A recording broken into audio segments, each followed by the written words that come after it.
새해가 되면 우리는 자연스럽게 하는 말들이 있습니다. 올해는 좀 달라지겠지. 올해는 작년보다는 좀 더 좋아질 거야. 여러분 이런 말 해보지 않으셨습니까? 그런데 정작 마음은 어떠한가요? 솔직히 말하면 기대도 있지만 동시에 뭔가 말로는 설명하기가 좀 어려운 긴장이 우리 가운데 찾아오기도 해요. 뭔가 내가 했던 이 말들 좀 더 달라지고 좀 더 좋아지기 위해서 내가 작년보다 더 잘해야 될 것 같고, 올해는 내가 무너지면 안 될 것 같고, 내가 어떻게든 더 힘내서 내가 어떻게든 버텨야 할 것 같은 그런 마음, 그런 부담감들이 또한 우리 가운데 찾아오기도 합니다. 그러다 보면요, 어쩌면요, 우리는요, 하나님을 내가 더 신뢰하겠다라는 마음보다는 이번에는 작년과 같은 실수를 내가 하지 말아야지라며 자꾸만 스스로를 다그치는 그런 마음으로 새해를 시작하고 있는지도 모릅니다. 바로 그런 마음을 가진 우리들에게 오늘 느헤미야를 통해 주시는 하나님의 말씀을 우리가 함께 좀 살펴보도록 하겠습니다. 우리가 지난 시간까지 봤던 것처럼 이제 성벽은 완성되었습니다. 52일 만에 일어난 기적이었어요. 사람의 계산으로는 절대 불가능해 보였던 일들이 하나님의 일하심과 하나님의 개입하심 가운데 온전히 이루어지게 됩니다. 이제 끝난 것 같아요. 이제 긴장을 내가 좀 풀어도 될 것 같아요. 이제 성벽도 다 완성됐으니까 뭔가 내가 이제 긴장을 좀 내려놓고 풀어도 될 것 같은데 성경은 거기서 멈추지 않습니다. 이렇게 기록하고 있어요. 17절 우리 함께 읽겠습니다. 시작. 그 무렵에 유다의 귀족들이 도비아에게 편지를 자주 보내고 도비아도 그들에게 편지를 보내곤 하였다. 그 무렵에 라고 얘기합니다. 어떠한 무렵일까요? 성벽이 완공되어진 무렵에 이스라엘 백성들, 유다 백성들에게 맡겨진 사명이 다 이루어진 무렵에 느헤미야에게 준 이 사명을 다 이루어진 그 다음에 그 무렵에 어찌 보면 이 짧은 이 무렵에라는 말 속에는요 굉장히 깊은 의미가 좀 담겨져 있어요. 하나님은요 위기가 지나간 다음에 사명을 이루고 난 다음에 그때 우리의 마음은 어디를 향하고 있는지를 점검하신다는 거예요. 여러분 왜냐하면 영적으로 보면요 사실 상황이 어려웠을 때보다 뭔가 더 잘 될 때가 우리가 더 영적으로는요 위험해질 수 있어요. 영적으로 게을러지기도 하고요 영적으로 내가 나태해지기 너무나 쉬운 그 무렵이라는 거예요. 그래서 하나님은요 그래 보자, 성벽이 얼마나 꼼꼼하게 잘 지어졌나, 어디 새는 곳은 없는가, 문짝은 튼튼하게 박혀져 있는가, 뭐 어디 구멍 난 곳이 없는가, 이렇게 성벽을 꼼꼼히 보시는 것이 아니라 성벽이 완공된 다음에 하나님은 무엇을 보느냐, 성벽 안에 살아가고 있는 하나님의 백성들의 마음이 어디에 있는지를 점검해 보신다라는 것이죠. 2026년을 시작하는 지금 하나님은 우리에게도 어떻게 보면 같은 질문을 던지시는 것 같아요. 지금 어디에 서 있니? 우리의 몸은 교회 안에 있지만 우리의 마음은 어디를 향하고 있는지 하나님께서 우리에게 질문하십니다. 이어진 말씀을 보면요 유다의 귀족들이 도비아에게 편지를 자주 보냈다라고 얘기합니다. 이 장면이 그다지 특별하지 않은 장면, 위험해 보이지 않는 장면처럼 보일 수도 있어요. 그러나 지금까지 보았던 것처럼 막 노골적인 반역을 하거나 공개적인 배신을 하거나 거짓 루머를 퍼뜨려서 느헤미야를 힘들게 하는 장면이 아니에요. 그냥 유다의 귀족들과 도비아가 편지를 주고받고 있는 그냥 평화로운 모습처럼 보입니다. 오늘날로 얘기하면 그냥 인스타 DM 주고받고 있는 그런 모습이라는 것이죠. 겉으로 보기에는 아무 일 아닌 것처럼 보이지만 성경은 왜 이 사건을 기록해두고 있을까요? 왜일까요? 이 편지들이 이들의 마음의 방향을 드러내는, 이들이 지금 어떠한 마음을 가지고 있는가를 보여주고 있는 사건이 바로 유다의 귀족들이 도비아와 편지를 주고받고 있는 모습을 통해 알 수 있기 때문인 것이죠. 그럼 이 편지를 주고받고 있는 귀족들은 누굽니까? 이들은요, 유다 백성 공동체의 리더들입니다. 책임자들입니다. 도비아처럼 성벽 밖에 있는 사람들이 아니라 성벽 안에 느헤미야와 함께 유다 백성을 다스리고 있는 그런 지도자들이었어요. 무엇보다도 지금까지 성벽을 다시 세우는 일에 여러분 살펴보았던 것처럼 직접 동참했던 사람들이에요. 이들은 방해자가 아니었어요. 함께 동참했던 사람들이에요. 그런데 동시에 도비아와도 계속 편지를 주고받고 있었다는 거예요. 여러분, 도비아가 누구죠? 여러분 기억나십니까? 지금까지 하나님의 일을 방해온 적이었습니다. 느헤미야 유다 백성들을 조롱했고요, 성벽 재건을 끊임없이 어떻게든 막으려 했던 에너미였다라는 거예요. 그런데 성벽이 완성되고 난 다음에 이 귀족들은요, 도비아와의 관계를 끊지 않아요. 오히려 계속 그들과 연결되어 있습니다. 왜 그랬을까요? 그 이유를 다음 절에서 알려주는데, 우리 18절 우리 함께 읽겠습니다. 도비아는 아라의 아들인 스가냐의 사위인데다가 도비아의 아들 여호하난도 베레가의 아들인 무술람의 딸과 결혼하였으므로 유다에는 그와 동맹을 맺는 사람이 많았다. 여러분 이해가 되시죠? 도비아와 유다의 귀족들은요, 결혼을 통해서 사돈이 된, 가족이 된 사람들이라는 거예요. 그렇기 때문에 지금 이 귀족들에게는요, 도비아는 그냥 정치적인 것뿐만 아니라 관계적으로도 끊어내기가 굉장히 어려운 사람이었다는 거예요. 그래서 아마도 귀족들은 이렇게 생각했을 가능성이 큽니다. 그래도 우리가 사돈 관계인데 이 정도는 괜찮겠지?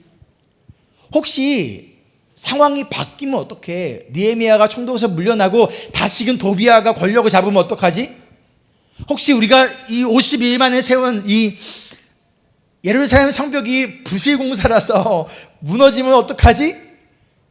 등등 아마도 여러 가지 복잡한 마음 가운데 있었을 것 같아요. 그래서 그들은요, 느헤미야도 붙잡고 누구도 붙잡은 거예요? 도비아도 붙잡고 있는 거예요. 도비아는 느헤미야에게 계속 협박 편지를 보내고 위협을 하고 있습니다. 이런 상황 가운데 이들은 도비아에게 왜 우리의 리더인 느헤미야를 공격하냐, 당장 그 협박을 멈춰라 라고 편지를 보내는 것이 아니라 오히려 느헤미야 앞에서 도비아를 막 칭찬을 하고 있는 거예요. 그리고 느헤미야가 하는 말들을 다 누구한테 일러바치고 있는 거예요? 도비아에게 일러바치고 있다라는 거예요. 그리고 이 모습이 바로 성벽이 완공된 다음에, 사명이 이루어지고 난 다음에 나타나고 있는, 그동안 숨겨져 있었던 두 마음 사이에 선 신앙의 모습을 보여주고 있어요. 하나님을 부정하지 않습니다. 그러나 하나님만 의지하지도 않아요. 성벽 밖이 아니라 성벽 안에 있어요. 교회 밖이 아니라 교회 안에 있어요. 그러나 나의 마음은 여전히 성벽 밖에, 교회 밖에 또 다른 가능성을 향해 열려 있는 상태라는 거예요. 그럼 이것이 왜 위험할까요? 여러분, 이것은 노골적인 배교가 아닙니다. 하나님을 부인하거나 교회를 떠나는 것이 아니에요. 겉으로 보면요, 신앙을 유지하고 있어요. 겉으로는 교회 안에 머물러 있어요. 근데 결정적인 순간에 내가 판단하겠다는 거예요. 하나님이 나에게 유익인가? 아니면 다른 무엇이 나에게 더 유익인가? 이러한 두 사이에서 계산된 신앙의 모습을 보여주고 있기 때문이라는 거예요. 여러분, 송구영신 예배에 오셨죠? 예배가 끝나고 나서 우리 피재진 성도님이 저한테 굉장히 엄청난 이야기를 해줬어요. 저 굉장히 감격을 받았어요. 어떤 말을 했냐면 우리가 여기서 예배드리는 동안에 이 문을 닫고 바깥에는요 파티가 열렸어요. 크리스마스 파티, 연말 파티. 사람들이 막 술 먹고 막 그런 사이였어요. 그런데 우리 재진 성도님이 저한테 그러더라고요. 목사님, 이 문을 기준으로 여기는 거룩하고 저기는 거룩하지 않대요. 그러면서 한 발은 교회, 한 발은 바깥에, 이게 양쪽을 걸치고 있는 모습인 것 같아요 라고 저한테 이야기를 했는데 기억나시나요? 지금 귀족들이 딱 그 모습을 보이고 있다는 거예요. 한 발은 하나님에게 교회 안에, 다른 한 발은 성 바깥에, 교회 바깥에 한쪽씩 걸치고 어떤 게 나에게 더 유리한가를 바라보고 있는 이 모습을 통하여 성경은 오늘 우리에게 질문하고 있는 것이죠. 몸은 교회 안에 있지만 너의 마음은 어디에 있느냐?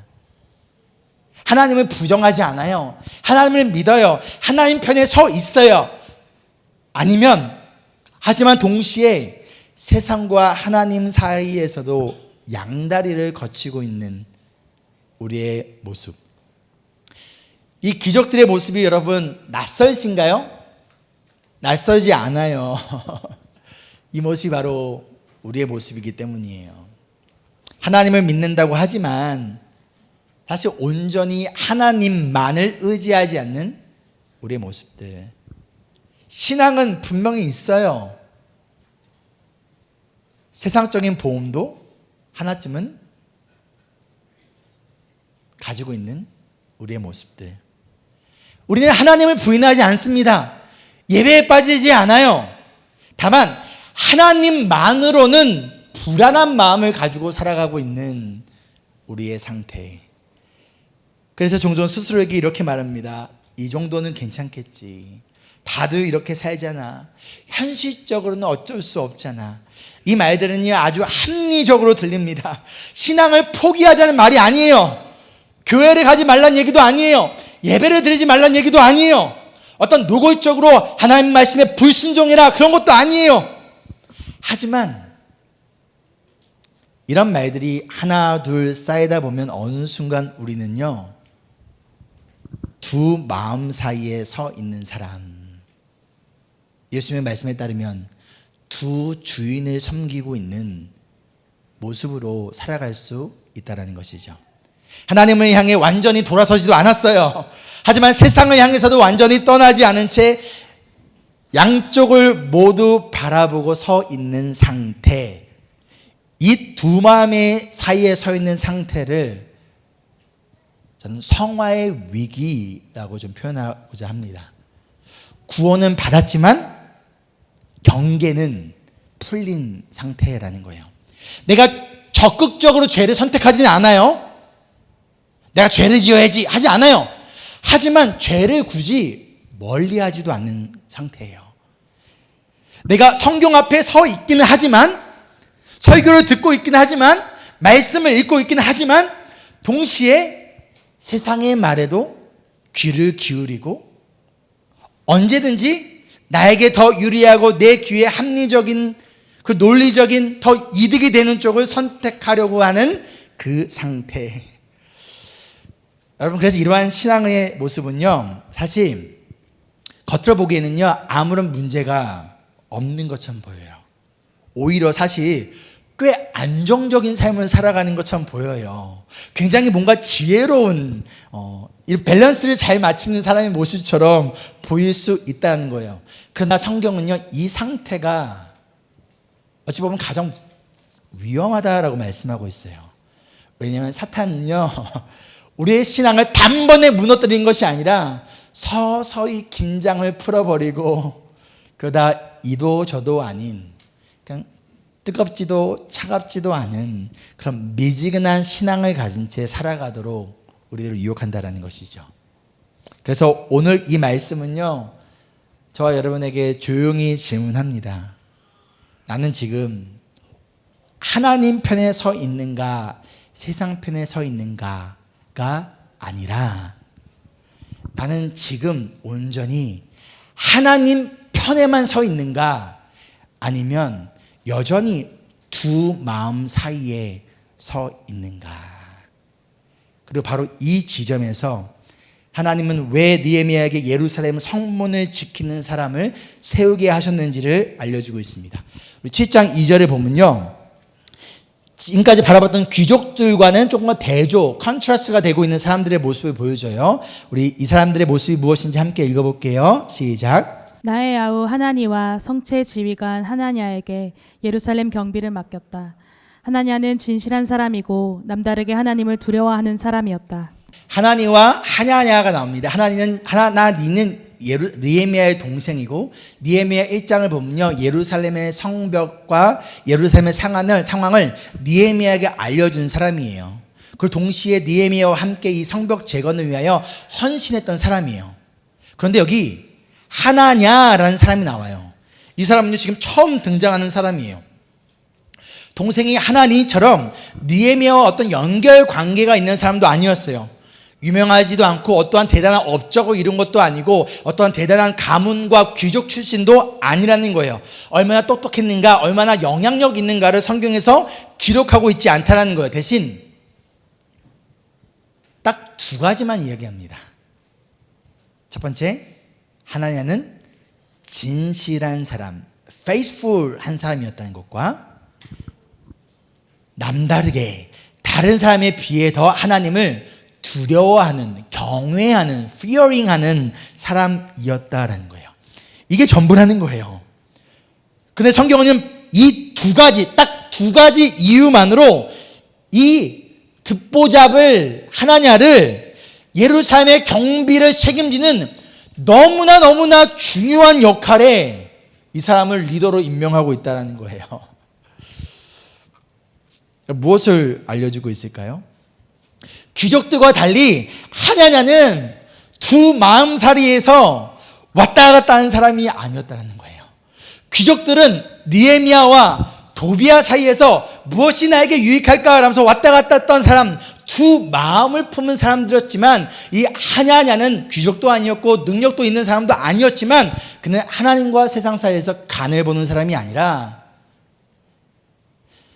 내가 지금 어떠한 선택을 하는 것이, 내가 어떠한 포지셔닝을 하는 것이 나에게 더 유리할까를 고민하는 사람이 아니었다는 거예요. 사람이나 상황보다 그냥 하나님 앞에 분명하게 서 있었던 사람, 사람들이 보이지 않는 자리에서도 상황이 바뀌어도 유리할 때나 불리할 때나 변함없이 언제나 진실되게 faithful하게 하나님 앞에서의 삶의 태도를, 그 마음을 바꾸지 않았던 사람. 귀족들은요, 상황을 보며 계산합니다. 권력의 흐름을 읽었고 혹시 모를 미래를 대비하는 계산형의 신앙의 모습을 보여주고 있다면, 하나는요, 하나님 앞에 심플해요. 고민하지 않아요. 계산하지 않아요. 이것이 바로 성경이 말하는 하나님을 경외하는 자의 모습이라는 거예요. 여러분, 하나님을 경외한다, 하나님을 두려워한다라는 것은요, 하나님은 무서워, 그 겁을 내는 태도가 아니라, 하나님 앞에 서면 굉장히 괜히 내 마음이 쪼그라들어. 괜히 그 사람 앞에 서면 내가 작게만 느껴지고, 그 사람의 눈빛만 보면 내가 뭔가 할 말이 없는 것처럼, 그런 소극적으로 움츠러드는 자세를 경외함으로 얘기하지 않아요. 하나님을 경외함이란 하나님이 내 인생의 기준이 되는 거예요. 하나님을 경외하는 삶을 사는 사람은 내 기준이 하나님이라는 거예요. 사람보다 하나님을 먼저 고려하고 상황보다 하나님의 뜻을 먼저 묻고, 나에게 불리할지라도 하나님 앞에 정직함을 우선으로 선택하는 태도, 그것이 하나님을 경외하는 자의 삶의 모습이라는 거예요. 그래서 느헤미야는요, 이 성벽을 다 세운 다음에 이 예루살렘에 지키는 이 가장 중요한 자리에 가장 경력이 화려한 사람, 오케이, 우리 레주메 좀 한번 받아봅시다. 자, 레주메 한번 지원해봐. 그 중에서 이런 경력이 있는데, 이런 경험이 있는데, 이것을 보고, 레주메를 보고 능력을 보고 판단하는 것이 아니라 가장 진실된 사람인가, faithful한 사람인가, 그리고 이 사람은 하나님만을 기준으로 삼는, 하나님을 경외하는 사람인가를 보고 하나냐를 이 중요한 자리에 세웠다라는 것이죠. 그리고 여기에는요, 분명한 메시지가 있습니다. 하나님 나라는요, 능력으로 유지되는 게 아니에요. 성과로 지켜지지 않아요. 하나님 나라는요, 진실함과 하나님을 향한 경외함으로 지켜줄 수 있다는 거예요. 2026년 여러분의 가정을 무엇으로 지키겠습니까? 돈으로 지키겠습니까? 능력으로 지키겠습니까? 아니요. 여러분의 가정을 지킬 수 있는 방법은요, 하나님을 향한 진실함과 경외함으로 가지고 살아갈 때 하나님이 지켜주시는 거예요. 우리 임브레스 교회를 누가 지킵니까? 능력 있는 목회자가 지킵니까? 우리 집사님들이 지킵니까? 하나님, 임브레스 교회는요, 하나님 앞에 진실하고 하나님을 경외하며 살아가는 그런 마음으로 우리가 나아갈 때 하나님이 이 교회를 지켜주신다라는 거예요. 성벽은 돌로 세울 수 있지만 그 성벽 안 예루살렘을 지키는 것은요, 결국 하나님이시라는 거예요. 근데 하나님은 무엇을 보느냐? 얼마나 잘하느냐가 아니라 지금 누구 앞에 서 있느냐. 지금까지 얼마나 능력이 있었느냐가 아니라 지금까지 하나님 앞에 어떠한 태도로 어떠한 마음으로 살아왔느냐. 지금 이 순간 내가 하나님을 향한 진실함과 하나님을 향한 경외함으로 서 있느냐, 아니면 나의 경험과 나의 지식과 나의 능력을 의지하며 서 있는가. 즉 누구 앞에 어떠한 마음으로 서 있느냐를 하나님은 지켜보신다라는 것이죠. 우리 사랑하는 임브레스 여러분, 2026년이 시작된 지 2주가 됐습니다. 이 시점에서 우리 자신을 잠시 좀 돌아봤으면 좋겠어요. 먼저 2025년 여러분은 어떠한 사람이셨습니까? 귀족과 하냐냐의 모습 중 어떠한 모습이 여러분의 모습이었습니까? 하나님은 능력이 아니라 분명한 마음의 태도를 보세요. 하냐냐의 삶은 귀족들에 비해서는요, 조용했을지 모릅니다. 그러나 하나님 앞에서는 아주 분명했다라는 거예요. 그리고 예수님도 마찬가지였어요.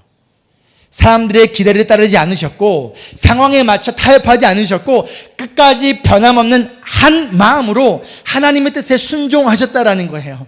그래서 우리는 하냐냐를 통해 예수 그리스도의 그림자를 보게 됩니다. 그리고 동시에 이 질문 앞에 서게 됩니다. 2026년 하나님은 나에게 과연 무엇을 맡기실 수 있을까? 내가 눈에 띄는 사람이서가 아니라, 내가 완벽해서 내가 능력이 많아서가 아니라, 내가 2025년을 잘 살아내서가 아니라, 잘 버텼기 때문이 아니라, 내가 지금 이 순간 하나님 앞에 진실되게 서 있는가? 내가 그 어떤 사람들보다 하나님을 경외하는 사람인가? 그런 나에게 하나님은 과연 무엇을 맡기실까? 사랑하는 임브레스 성도 여러분, 하나님은요, 귀족형 신앙이 아니라 하냐냐 신앙을 찾으십니다. 두 마음 사이에 서 있는 사람이 아니라 여기 간봤다 여기 간봤다, 여기 얘기도 듣다 저기도 얘기도 듣다가 아니라 한 마음으로 하나님 편에 서 있는 그 한 사람, 그 사람을 찾으시고 그 사람을 통하여 공동체를 지키신다는 거예요. 이런 하냐냐를 통하여 하나님은 예루살렘 성 전체를 지키는 이 중요한 역할을 이 하냐냐에게 진실되고 하나님을 경외하는 사람, 하나님께 자신의 마음을 온전히 집중하고 있는 그 한 사람을 통하여 예루살렘 전체를 지키셨듯이 여러분을 통하여, 진실되고 경외하는 여러분을 통하여 여러분의 가정을 지키실 것이고, 그런 여러분을 통하여 우리의 교회를 지키시고 나아가 하나님의 나라를 이뤄 가시리라 믿습니다. 사람 앞에서 잘 보이기보다 하나님 앞에 내가 똑바로 서게 해주세요. 여러분, 이게 2026년에 우리의 매일의 기도가 됐으면 좋겠어요. 끊임없는 유혹이 찾아와요. 사람에게 잘 보이기 위하여, 이 관계를 끊지 않기 위하여. 그러나 내가 사람 앞에서보다 하나님, 내가 언제나 진실되게, 페이스풀하게 하나님만을 경외하며 내 마음이 두 마음으로 나눠진 것이 아니라 한 마음으로 하나님만 바라볼 수 있도록 도와달라고 우리가 이렇게 기도하며 나아갈 때, 여러분의 2026년은 또다시 무너지는 해가 아니라 하나님으로 말미암아 든든하게 지켜지고 세워지는 한 해가 될 줄 믿습니다. 아멘. 오늘 말씀을 적용하며 4가지 질문을 드릴게요. 여러분, 정답을 요구하지 않습니다. 대신 정직함을 요구합니다. 첫째, 선택의 순간에 손해 계산을 먼저 하고 있습니까? 아니면 하나님의 마음을 먼저 묻습니까? 하나님, 어떤 게 나에게 더 유익할까요? 하나님 알려주세요 라고 묻고 있습니까? 아니면 하나님, 내가 뭘 하는 게 하나님이 기쁘실 것 같아요? 라고 하나님의 마음을 묻고 계십니까? 두 번째로, 끊어야 할 줄 알면서도 여전히 붙잡고 있는 관계나 선택은 무엇입니까? 하나님이 기뻐하지 않는다는 것을 알면서도 여전히 붙들고 있는 것. 세 번째, 이 정도는 괜찮아 라며 내가 덮어두고 지나온 나의 신앙의 타협은 과연 무엇인가? 그것을 2026년에도 여러분들 가지고 가실 겁니까? 아니면 끊어 버리시겠습니까? 마지막 4번째로, 하나님을 위해 신앙을 지키겠습니까? 아니면 내 안정과 편안함을 위하여 신앙을 유지하시겠습니까? 여러분, 지키는 것과 유지하는 것은 달라요. 이 질문들 앞에 여러분, 우리는요 사실 스스로 포장할 필요가 없어요. 왜일까요? 하나님은 이미 우리의 마음을 다 알고 계시기 때문이에요. 그렇다면 중요한 것은 이 질문 앞에 내가 변명하며 도망가느냐가 아니라 누구에게로 돌아갈 것인가 라는 것이죠. 말씀을 정리하며 한번 솔직해 볼까요? 솔직하게 고백하면요, 우리는 하냐냐가 아닙니다. 우리는 솔직히 귀족에 더 가까워요. 저를 딱 보세요. 딱 봐도 귀족처럼 보이잖아요. 우리는 하나님을 떠난 게 아니에요. 그런데 하나님만 붙들기에는 여전히 불안해요. 하나님만이 내 삶의 소망이라고 말하기에는, 하나님께 내가 올인하기에는 뭔가 여전히 내 안에 불안함과 두려움이 있다는 거예요. 그런데 우리는 갈등해요. 믿음도 지키고 싶고 인생의 안정과 성공도 놓치고 싶지 않은 이 두 마음을 품고 살아가는 사람들.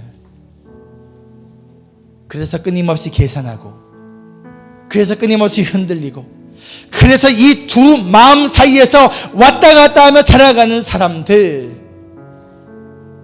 그게 바로 저이고요. 그리고 바로 여러분의 모습일 수 있다는 거예요. 그런데 바로 그 이유 때문에 예수님이 오셨습니다. 예수님은요, 철저하게 두 마음 사이에 서지 않으셨어요. 온전히 한 마음으로 하나님의 뜻에 따라 십자가에 자신을 온전히 들이셨습니다. 왜일까요? 두 마음 사이에서 흔들리고 있는 우리가 언제든지 하나님께로 다시 돌아올 수 있게 하기 위하여 예수님께서 길을 열어두셨다라는 거예요. 그렇게 복음은요, 우리에게 이렇게 말하지 않아요. 하나님처럼 살아라, 2026년 하나님처럼 살아라 라고 말하는 것이 아니라, 대신 복음은 우리에게 이렇게 외칩니다. 하나님처럼 살지 못한 나를 위하여 예수 그리스도가 오셨다. 하나냐처럼 살지 못한 나에게 오늘도 2026년도 예수 그리스도가 필요하다. 두 마음 사이에 서 있던 우리를 한 마음으로 끝까지 붙드시는 예수님, 그 예수님이 계시기에 우리는 다시 우리의 갈라진 두 마음이, 나누어진 두 마음이 언제든지 예수님을 통하여 하나님께로 돌아올 수 있다라는 사실. 그래서 예수 그리스도 때문에 2026년의 시작에서 우리는 자신 있게 그리고 당당하게 그리고 담대하게 이렇게 고백할 수 있습니다. 함께 고백하실까요? 주님, 제 마음은 자주 나뉘지만 주님의 마음은 나뉘지 않습니다. 흔들릴 때마다 변함없는 주님의 마음이 저를 붙들어 주심을 믿습니다. 이 고백으로 시작한 여러분의 2026년은요, 완벽하지 않아도 복음 위에 단단히 서 있는 한 해가 될 줄 믿습니다. 마지막으로 두 마음 사이에 머무지 말고 이제는 여러분을 끝까지 붙드시는 예수 그리스도를 의지하며 우리의 마음이 하나님께로 돌아서기를 소망합니다. 그리고 그 길이 가장 안전한 길이고 하나님이 지켜주시는 인생이 가장 자유로운 인생이고 결국 가장 행복하고 의미 있는 길이라는 것을 여러분 언제나 잊지 않고 기억하고 나아가는 우리 모두 되기를 간절히 소망하며 함께 진행하겠습니다.